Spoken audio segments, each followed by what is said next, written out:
Houthi mechanisms of repression. This includes the group's security apparatus and the justice system. The two work in tandem to arrest, torture, charge, prosecute, and convict anyone who dares to defy them or fails to conform to their demands. The Houthi organization is based on a radical religious ideology that is enforced by a totalitarian security state. So it is no wonder religious minorities, women, and journalists are on the receiving end of its abuse. There is no room for dissent or speaking truth to power. These types of human rights violations have been reported on in the past to some degree or another, but what I think really makes the CEP reports unique is the degree to which they go into detail to find those responsible for these crimes rather than blaming it on some sort of amorphous regime. For example, who was the judge overseeing the sham trial? Who was the prosecutor who convicted this person on trumped-up charges? Who tortured these journalists while they were imprisoned? I'd also be remiss if I did not mention that we're glad to have Nora with us, as someone who herself experienced Houthi imprisonment and who herself works on this issue of unjust Houthi detentions and abuses every day. I can think of few people more qualified than Nora to speak on the issue. Next slide, please. So starting off with religious minorities, the story of Libby Marhabi is that Libby is a Yemeni Jew who went out to buy ghat one day and never returned home. His family was not informed of his whereabouts for quite some time, and then finally he was tried along with six others for smuggling an ancient Torah scroll from Yemen to Israel. There is a tragic irony in the way that the Houthis terrorize Jews and even curse them in their slogan, known as the Scream, but getting ancient Jewish artifacts out of the country to those who value them is considered a crime. My guess is that the crime here is that the Houthis believed that global Jewry might be willing to pay for the manuscript that was smuggled out, and so they could have expropriated it and then demanded ransom for it. Once it was gone, my sense is that they have found a new hostage that they want ransom for in the form of Libby Marhabi. It is possible that he's the last remaining Jew in Yemen. If not, then the number of remaining Jews is down from about 50,000 in the mid-20th century to an amount that can be counted on one hand today. Next slide, please.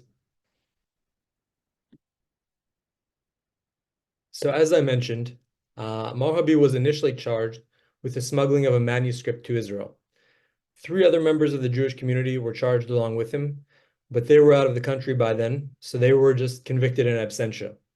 Also, 3 employees at the airport were charged with being complicit in the smuggling operation. They all completed their sentences in 2018, but had delayed release and were not released until 2019. The only person who remained in prison after serving his sentence was Marhabi. And prior to Marhabi's release, or rather his potential release in 2019, the Security and Intelligence Service, or SIS, claimed that they had discovered Marhabi's ID card at a coalition base, so at an enemy base. They then claimed that this was an indication that he was collaborating with the Houthis' enemies. Of course, like any paranoid conspiracy theory, they claimed that he was working with the Shabak and the Mossad. And since then, I don't believe that there is really any public information about his trials, and it is widely believed that he's being detained indefinitely at the Security and Intelligence Prison in Sana'a. Sadly, Marhabi's health is deteriorating rapidly, as Hans mentioned, because of the poor conditions and the torture he's facing. He's having trouble walking, he's lost all his teeth, and he's suffering from kidney failure. And all of this is at a relatively young age of 35. Next slide, please.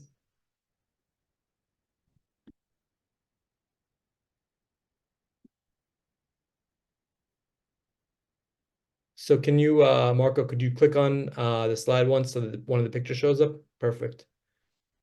So as I mentioned, Marhabi was, here we go.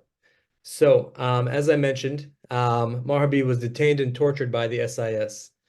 If you look at the individual at the bottom right corner of the screen, that is Mutlaq al-Marani, or Abu Imad. We were able to identify him with high confidence based on methods that included traditional research and technological tools.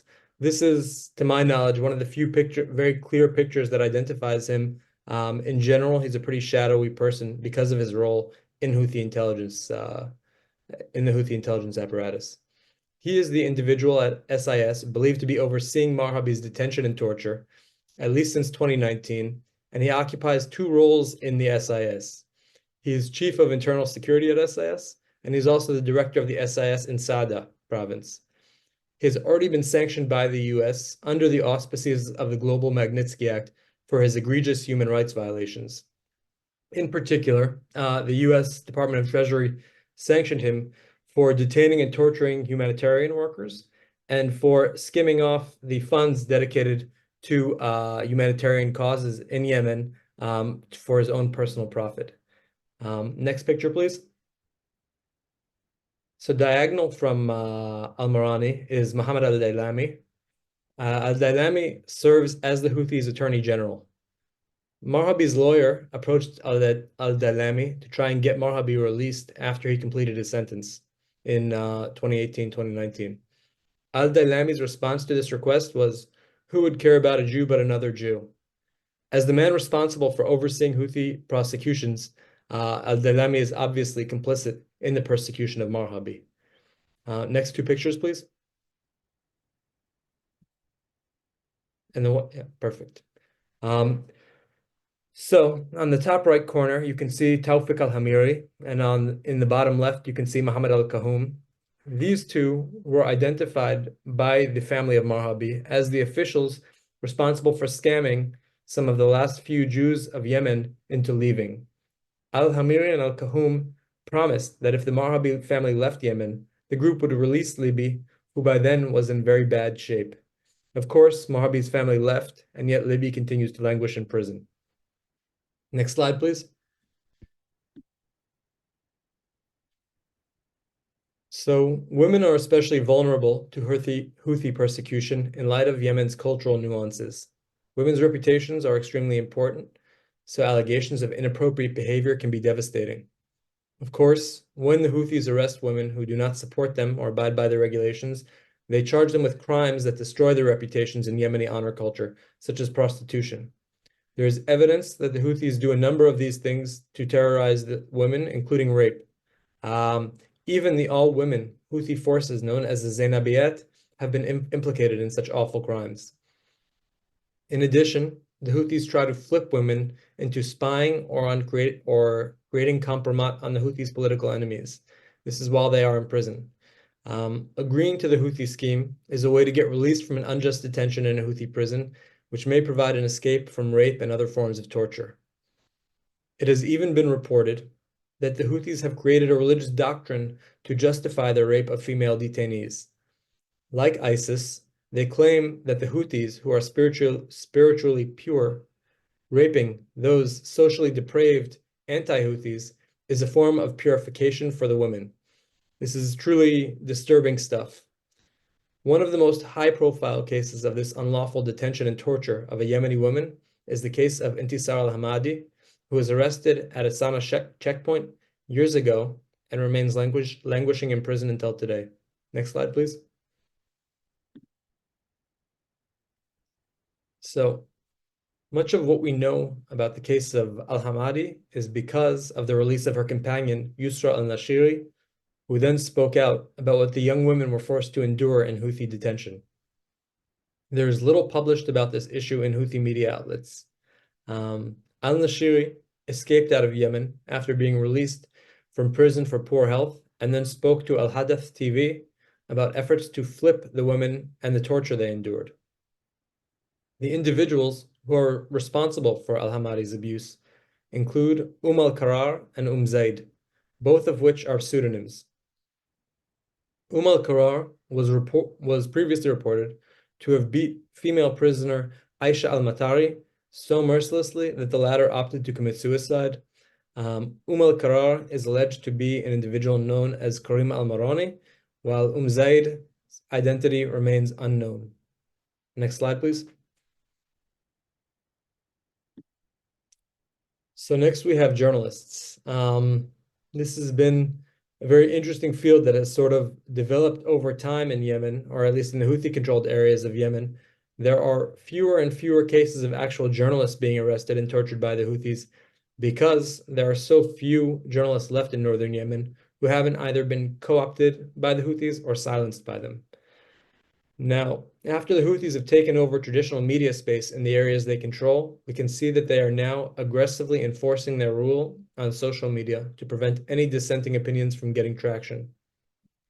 We held a previous event regarding the Houthis' technological tools for surveillance and efforts to control Yemen's telecoms. All of that is, of course, part and parcel of a larger plan to control Yemen's information space. Next slide, please. So just a word on the media space in Yemen. Al-Masira, Al-Sahat, and Ansarallah.com are new websites that the Houthis have built in order to disseminate propaganda. These propaganda machines are under very centralized control, and what they do is seen as a core activity of the Houthi regime. For anyone who hasn't had the chance to see it yet, I'd invite you to read a piece I wrote, published last week in Cypher Brief, which explains why Houthi media figures are taking on key roles in the regime. As I mentioned, there aren't many opposition journalists left to target in Houthi-controlled areas. The Houthis have moved on to focusing on social media. This includes YouTubers, WhatsApp group admins, and the Houthis want to make sure that people are afraid to say negative things about them in public settings and potentially also in private settings. Of course, their ability to monitor Yemenis' activities is improving as their technological capabilities improve. Next slide, please. So the Houthi SIS is the organization responsible for much of what happens inside Yemen. They have a very broad remit, which extends from controlling Yemen's economy to conducting foreign sabotage to controlling the Yemeni information space. These are the individuals responsible for Houthi repression of those in Yemeni society who do not abide by Houthi ideology, and this includes journalists, religious minorities, and female activists. The individuals on this slide are SIS Chief Abdul Hakim Al-Khawani, who's featured in the bottom right, Deputy SIS Chief Abdul Qadir Al-Shami, who's on the left side, and then, of course, Undersecretary of the SIS, Fawaz Nashwan. The first two are sanctioned, but Nashwan hasn't been sanctioned yet, despite his critical role in repression in the media space. Nashwan has experience in journalism, which made him a very good fit for Houthi intelligence activities, monitoring the media and social media space. He served as the chief of one of the Houthi intelligence agencies in 2019. And then when two agencies were merged in order to form the SIS, he was given the role of undersecretary. Next slide.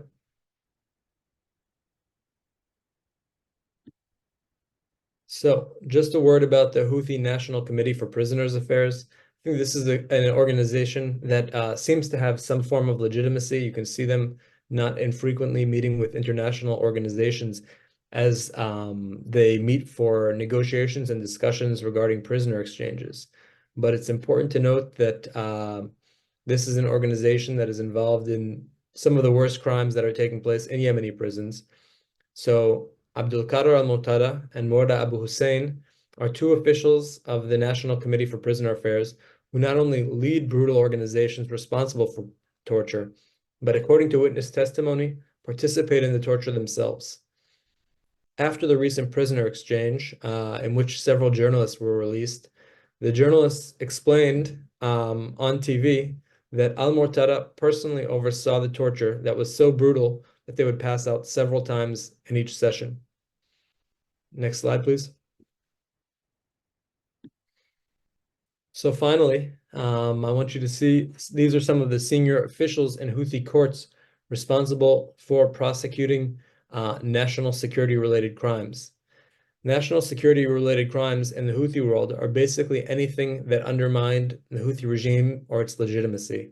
And so, therefore, these individuals are involved in trying women, journalists, and religious minorities. In Houthi territory, where black is white and good is bad and bad is good, you can see in the top left corner of the slide, Sarim ad-Din al-Mufaddal. He is the individual on the upper left corner of the slide. He's in that picture on the right side. He is the prosecutor for Specialized Criminal Court in Sana'a, and there he is receiving an award from a human rights organization in Sana'a. Next slide. So with that, following this brief overview of Houthi repression, I will now be glad to receive any comments or questions. Thank you.